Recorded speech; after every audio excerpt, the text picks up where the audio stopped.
Hey guys, and welcome back to part 2 of Semajical Pitch, or episode 2 of Semajical Pitch. For this season, I'm doing imaginary pitches for a well-structured Wizarding World universe. So last time, I gave you my pitches for each season of a Harry Potter TV series based on the books. That was phase 1. We're now moving to phase 2, in which I present imaginary pitches for 3 spin-offs. And yes, from the thumbnail you've just seen, you know those spin-offs are going to be the Weasleys, the New Generation, and Aurors. So, on to the first spin-off, the Weasleys.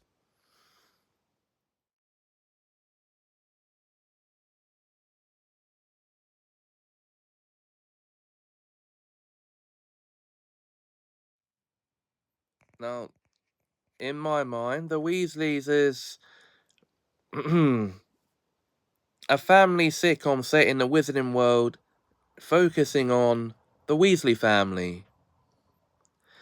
And what I envision it as is a 9-season long story, starting in season 1 with Arthur and Molly starting out, getting married and starting their family. So it would start with their wedding, straight after graduation from Hogwarts in 1968. Then going through the birth of their first son, Bill, in the second episode, so jumping ahead to 1970. So this would be them and what they do first during the First Wizarding War. And then over the course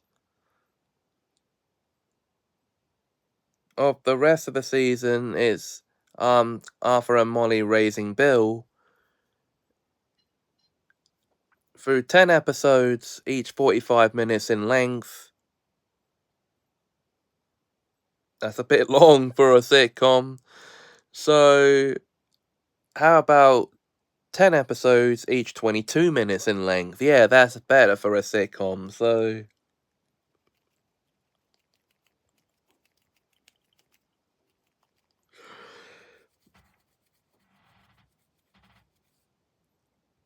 So, this would be the first year of the Weasley family, and the season finale would be Molly falling pregnant with the second child, Charlie, who would be born at the start of season 2. Now, I envision season 2 to be 10 episodes again, each 22 minutes in length. But this time, starting with the birth of Charlie in 1972,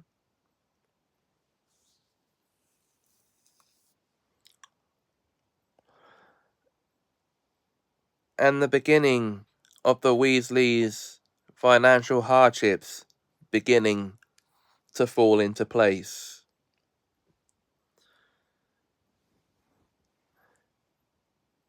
And we see just how the now 4-member Weasley family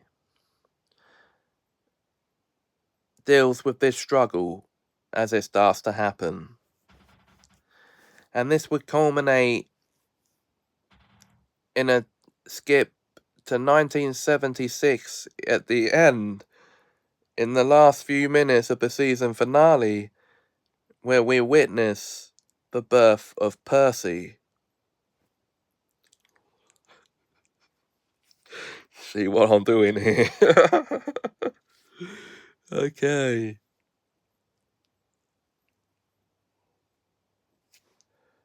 Season 3 then would begin with Percy having just been born, and the Weasleys now being a 5-member family, and the hardships of the parents Arthur and Molly now raising 3 sons. It getting even harder with Arthur's low-paying job at the Ministry in the Misuse of Muggle Artifacts office.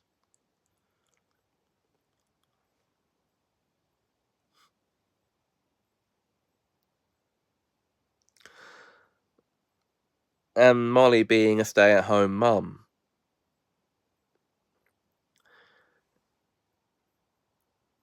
And the hilarities of now having 3 young boys, those being baby Percy, who would age up to 2 years old by the 8th episode of this 10-episode season.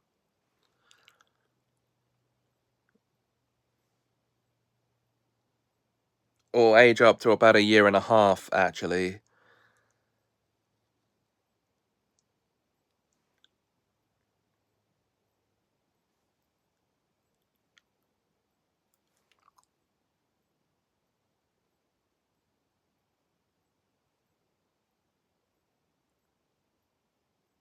So, around early 1978,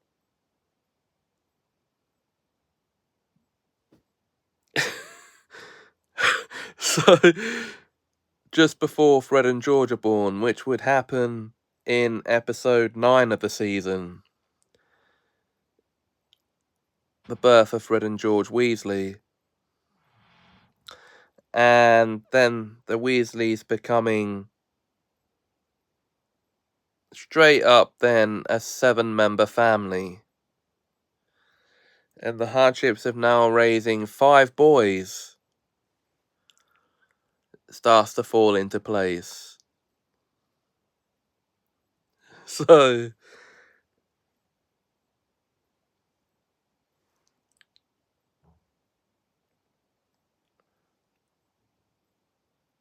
and episode 10 would just be Arthur and Molly trying to raise Fred and George on top of Bill, Charlie, and Percy. And the mischief I'm imagining those 2 little infants cause. Okay. Season 4.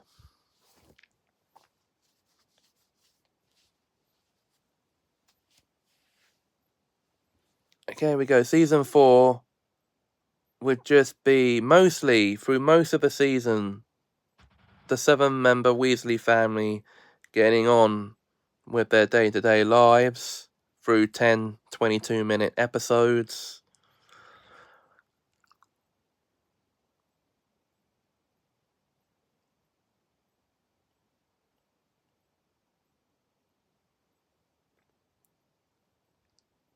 And would take place between late 1979 and early 1980, and would end with the birth of Ron.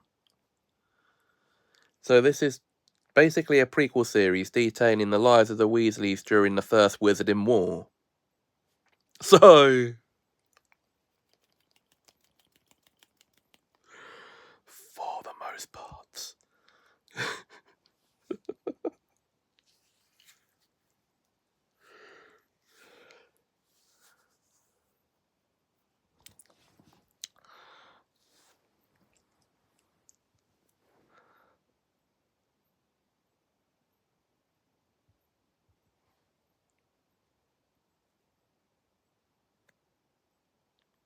And so,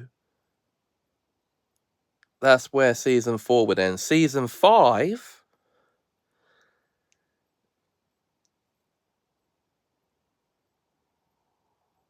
would begin at August 1981 with the birth of Ginny. So now, as a 9-member family, the Weasleys now are heavily into their monetary struggles. Arthur and Molly now raising 7 children.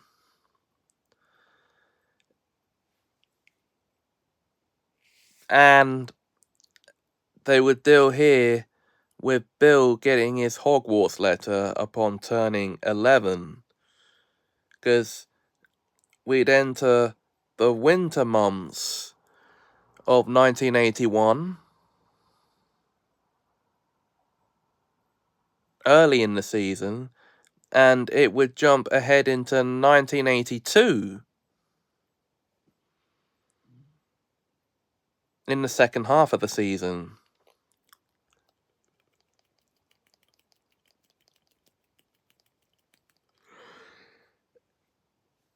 And it would actually end with Bill being invited to Hogwarts.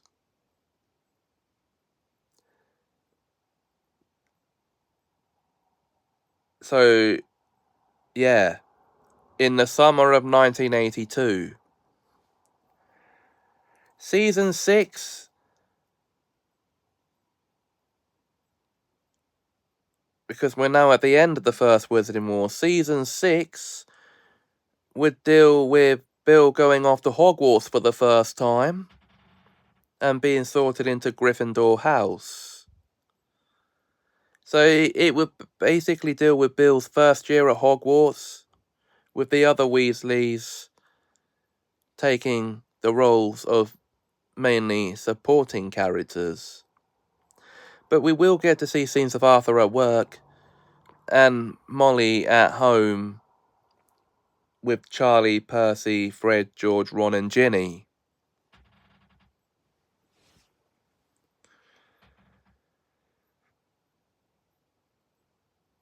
Now, so that would be 10 episodes of 22 minutes each.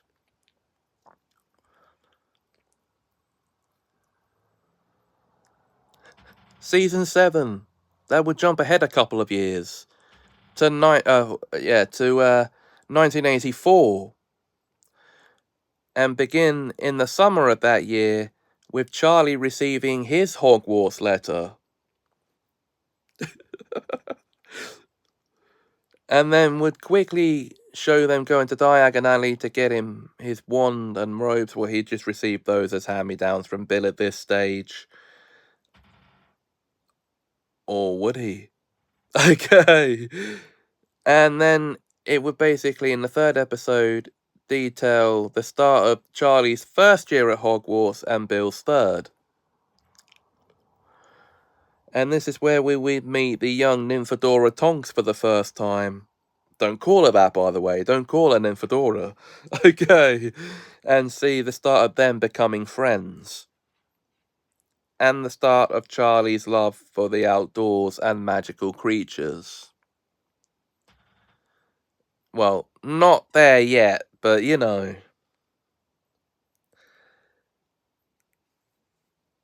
And we jump ahead mid-season to 1987 to show Percy starting Hogwarts for the first time. So we'd have to fast track it anyway.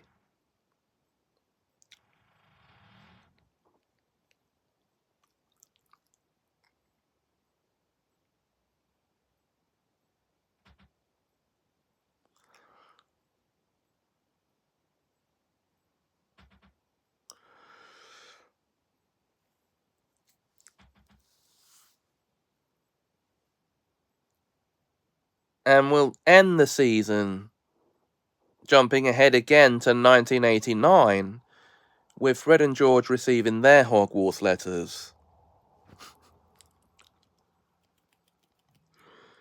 So season 8 would basically chronicle Fred and George's first year at Hogwarts and the mischief they get up to.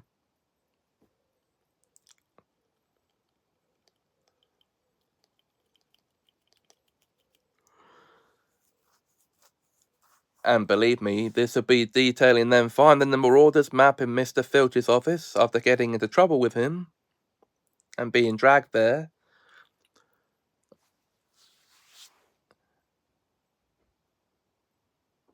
And would only be the start of the mischief they would cause at the school. Now, this is where we get into the final season. Interesting here, season 9 would mostly be Fred and George's second year at Hogwarts. In the first 9 episodes. And episode 10 would basically be a retelling of the 6th chapter from the first book, but from the Weasleys' perspective. So them meeting Harry for the first time. And the series would end there in 1991.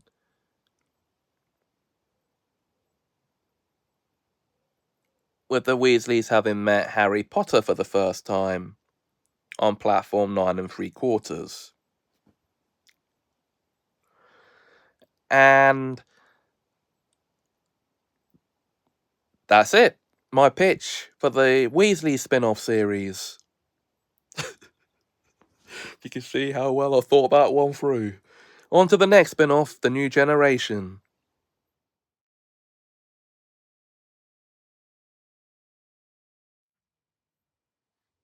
Now, The New Generation would be a spin-off that would be my idea of a sequel series to the main show. In other words, the next generation going off to Hogwarts. And I think I would just envision this as, well, not as many seasons as the Weasleys. How about just 5 seasons? A 5-season TV show that would actually, season 1 would open with a recap of the epilogue from the Deathly Hallows. So it's Albus going off to Hogwarts for the first time, with James teasing him about being put into Slytherin. And this would be a 13-episode season, but the episodes are 45 minutes each.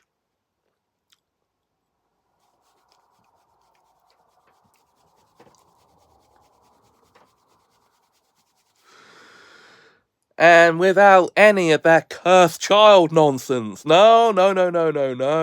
Albus goes off to Hogwarts. He sits in the same carriage as his siblings and cousins, and gets sorted into Gryffindor upon arrival at Hogwarts. After pleading, like his father, with the Sorting Hat not to place him in Slytherin. So exactly mirroring Harry upon his arrival at Hogwarts. And the rest of that would just be Albus's first year at Hogwarts. Season 2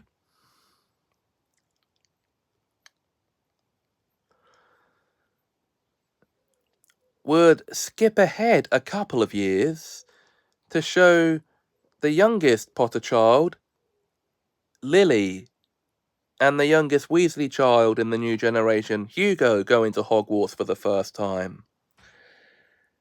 And them being, basically, they are sorted into Gryffindor, like everyone else in their family, and they're being mentored by their older cousins, and Hugo by his older sister,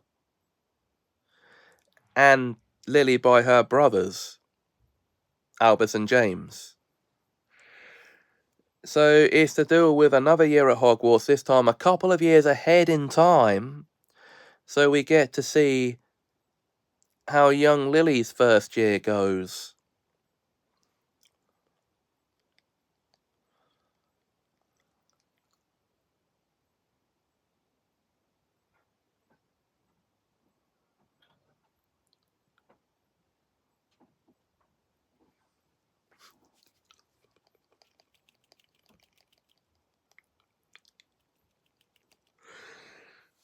I suppose you'll be wondering if Albus makes friends with Scorpius Malfoy in this version of events.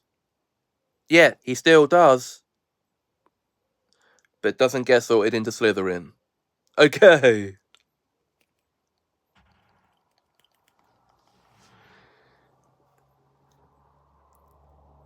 So we're actually following on from how J.K. Rowling actually wrote the books here.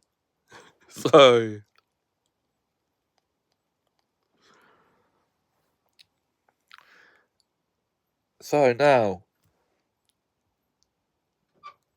Season 3 will skip ahead only the 1 year to the next year at Hogwarts, with all the Potter and Weasley children back at school for another year and getting up to an a massive adventure together, focusing around a goblin rebellion, a new one starting up.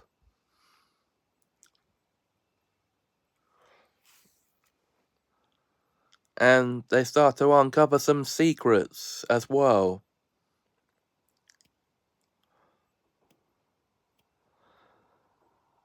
Some more secrets of Hogwarts that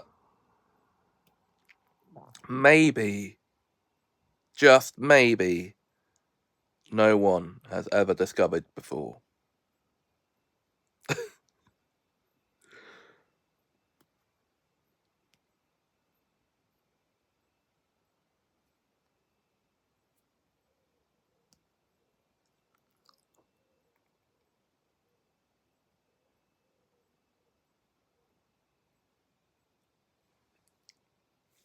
Now, Season 4 will skip ahead another 1 year to the next year at Hogwarts. Now, this would just be an Albus and Lily-centric adventure without James being involved. He's off doing his own thing.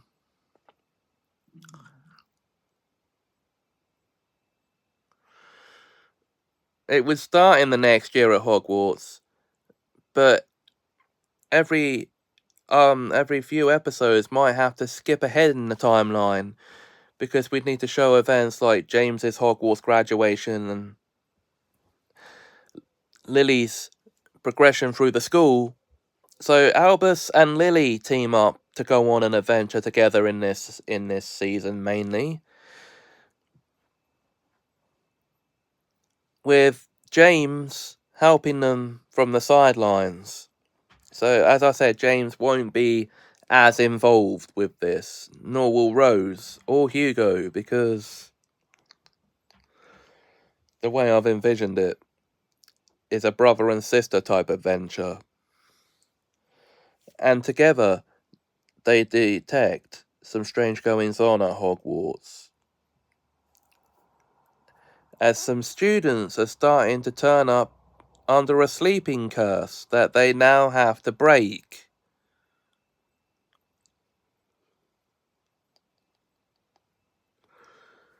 And this is where I'm imagining some events of Hogwarts mystery being thrown into the canon, but in a future timeline instead of a past one, as they're then thrown into the adventure to try and break the sleeping curse.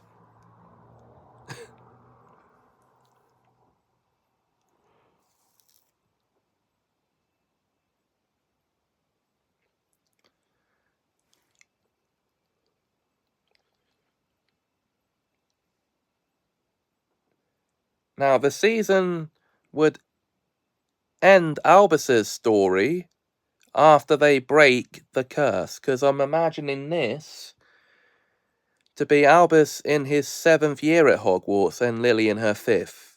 So, quite a few years later.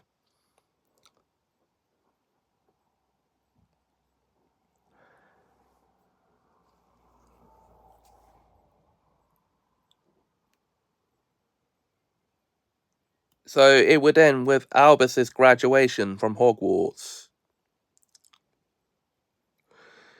And this means season 5 would be Lily and Hugo centric as they enter their 7th year at Hogwarts. So 2 years later, they're entering their 7th year at Hogwarts. And things are peaceful to begin with, until rumours start circulating around the school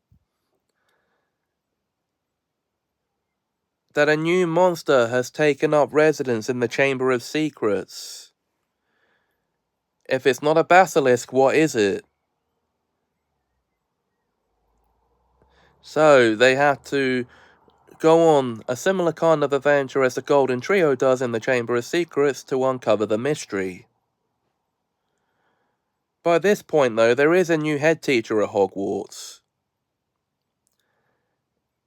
But we only see him or her a few times throughout the season, they're not that important to the series. And so, the season would end with them solving the mystery and graduating from Hogwarts. So,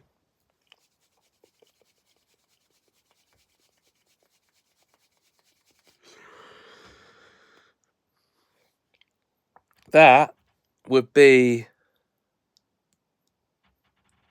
the new generation in a nutshell. Now, season 3 would be 12 episodes, season 4 would be 11, and season 5 would be the show's final 10 episodes. So decreasing in the number of episodes each season has as it goes along. Now, so that is my idea for a new generation sequel spin-off. On to the last idea, Aurors.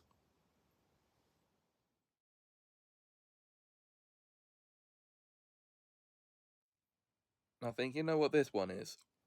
Aurors is my idea for a police drama set in the wizarding world, but featuring Harry Potter himself as the head of the Auror department at the Ministry of Magic, as he and his team of Aurors are going off out to investigate a new series of murders and crimes that are taking place with a new generation of dark wizards. Unsure of what they're calling themselves here at the moment. And this would follow the path of just about any TV crime drama. I'm thinking that it would be, just to keep it simple, I'm thinking 4 seasons of 3 episodes each, with each episode being 90 minutes long. So kind of like Sherlock, but if it was in the wizarding world. Okay. With each season following them investigating a different crime.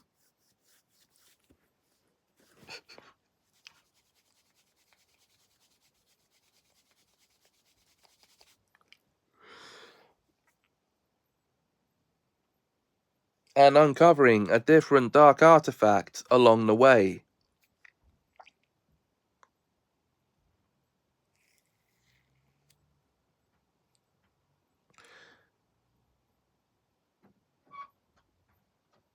So,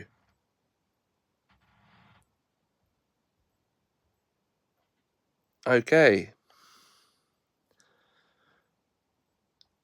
With season 1 being with them dealing with the case of a cursed vault at Hogwarts that was left undiscovered for, at this point, 50 years. So they're called in to investigate the vault and why it's there, and what curse it's going to bring upon the school. And the Defense Against the Dark Arts teacher, there's something sketchy about him. So while Harry goes to deal with that case personally, his team of Aurors goes to investigate the Cursed Vault case. And they eventually all wrap up the mystery with the Defense Against the Dark Arts teacher turning out to be an evil wizard in disguise. And they've actually killed a bunch of students during the year.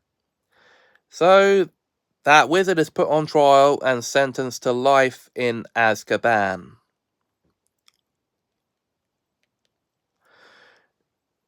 So the season would take place in 2030. So Harry would be in his 50s here. Okay. Season 2 would deal with Harry and his team of Aurors actually investigating a break-in in the Department of Mystery. So they go down there to investigate the break-in. All seems normal until the culprit is caught in the Hall of Prophecies, trying to steal an unknown prophecy. Yes, an unknown prophecy.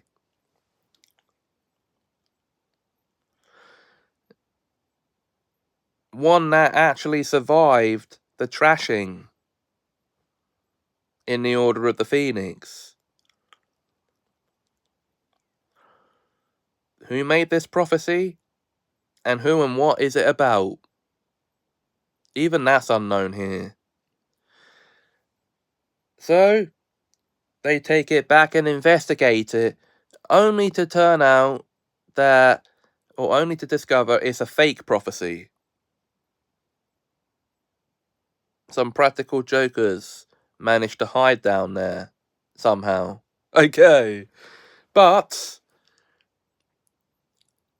dark magic is afoot, and this culminates in a new battle of the Department of Mysteries, during which 3 members of Harry's team are murdered by a new generation of Death Eaters. Led by whom, though? A mystery new leader who has revived the Death Eaters. Uh-oh. What's this gonna culminate in? Okay.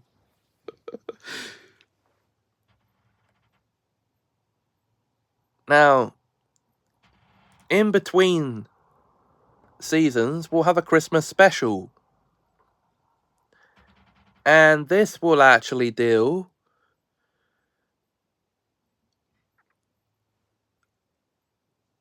with one of the new Death Eaters posing as Father Christmas, saying that good children would be rewarded while death would come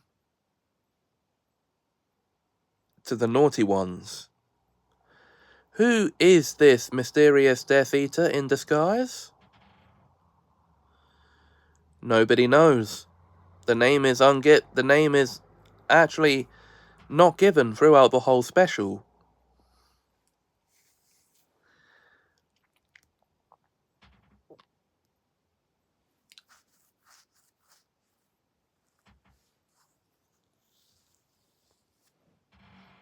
Now,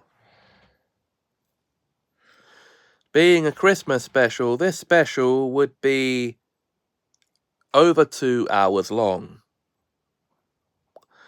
Now, season 3, the penultimate season that I'm imagining here, would be the same case as an overarching plot, and it would be the case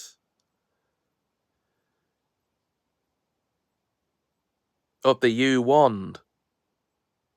So, a U Wand has surfaced out of nowhere, somewhere near Malfoy Manor. Whose wand is it? Okay. And so, Harry, having suspicions on whose wand this might be, and who might be behind this case, enlists the help of Draco Malfoy to help him investigate this. And together, the two of them just set off on their own mission, separate from the Auror office, because they both work in the Department of Magical Law Enforcement. In fact, by this point, Harry is actually the head of the department, and he's employed a new head Auror. So he and Draco go back to Malfoy Manor to investigate the mysterious reappearance of what turns out to be Voldemort's wand. Why didn't they destroy it after the war? And why has it taken over 40 years to resurface? Okay. So they enter the manor to investigate, and it turns out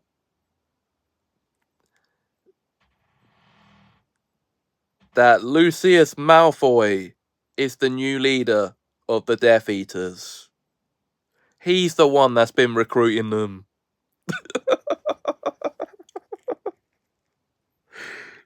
So, 40 years after his miraculous turnaround, he's now turned back to the dark side. Okay. A man in his 80s doing this. Yeah, why not? And he threatens a third Wizarding War. But not before they apprehend him and throw him in Azkaban, where he dies shortly after arrival. Wow, okay. So this puts Voldemort's wand out of action. That's destroyed, so he can't come back. And we enter season 4 with Harry's final case as the head of the Department of Magical Law Enforcement, as he joins his team of Aurors on one final case. So this will be set quite a bit later into Harry's career, when he's about to retire from that line of work, having survived it for all these years.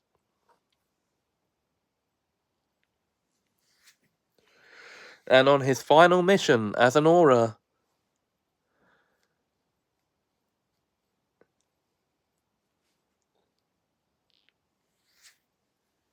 he discovers that he's being called in not to deal with a crime, but a mystery. A student at Hogwarts has been supposedly sleepwalking, but this sleepwalking is not induced by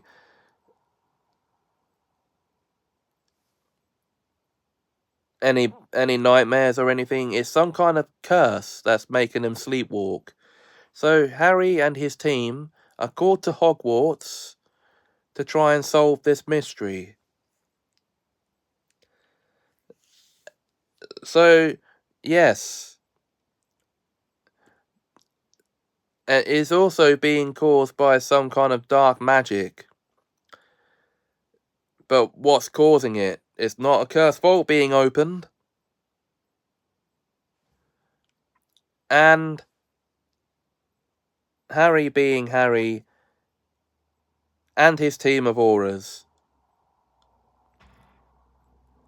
actually enlist the help of Ron and Hermione here for them to come and help them, and they gladly do, willingly. And together, the Golden Trio and the Aurors are able to solve the mystery.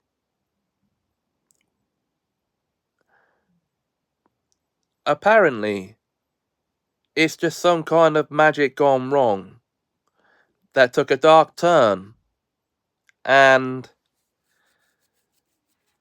caused students to fall into a sleepwalking state, which they're able to put right, but since there was no crime involved, no arrest can be made.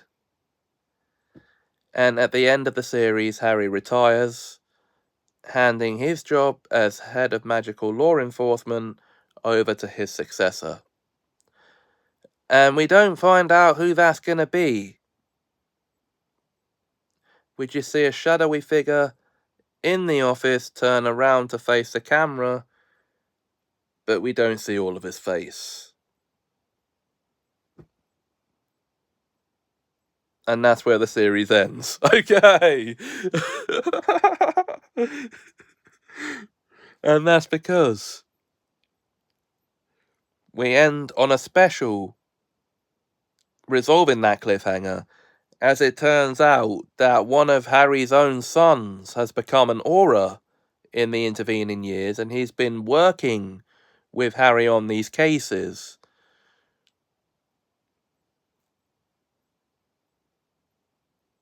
And he leaves him in charge upon retirement. Which son is it? Albus. Yeah, Albus is the new head of magical law enforcement. And he has employed none other than his sister and his cousins as new Aurors. Okay. So, why doesn't the series continue past season 4 then, if a special sets up a 5th season? Because all the story's been told. For now.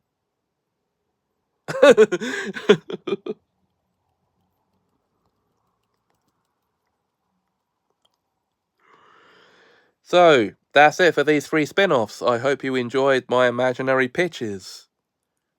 In phase 3, I'll be doing another few spin-offs, but this time we're going back to the origins. So we're going to tell some origin stories. Whose origins? Ha! How about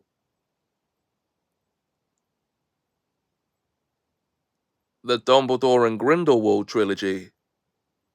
Yeah, there you go. And we'll see how their story should have played out. Okay.